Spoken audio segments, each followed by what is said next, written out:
சொல்லவெல்லாம் மோகனும் அவங்க 3 நண்பர்களும் ஒரு புது தொழில் செய்யணும் அப்படின்னு யோசிச்சாங்க. அவங்க ஆட்டோவை விட டாக்ஸிக்கு தான் அதிகமாக லாபம் அப்படின்னு யோசிச்சாங்க. அவங்க ஒரு புது டாக்ஸி வாங்கினாங்க.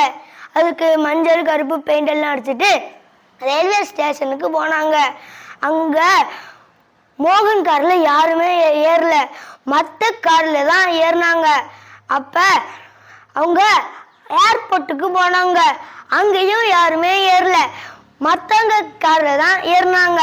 அப்போ பேங்க்கு சூப்பர் மார்க்கெட்டு அங்கே தான் போனாங்க. அங்கேயும் யாருமே ஏறல. அப்போ ஒவ்வொன்றும் அவங்க 3 நண்பர்களும் அவங்க கிளி ஜோசியட்ட போனாங்க.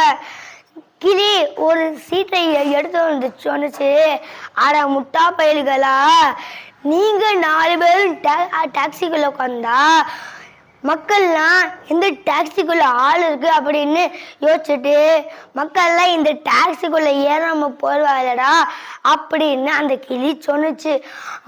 நண்பர்களே, இதைத்தான் திருவள்ளுவர் சொல்றாரு, எண்ணி துணிக கருமாம் துணிந்தபின் எண்ணுவாம் என்பது இழுக்கு சொல்லும் வெள்ளம். நன்றி, வணக்கம்.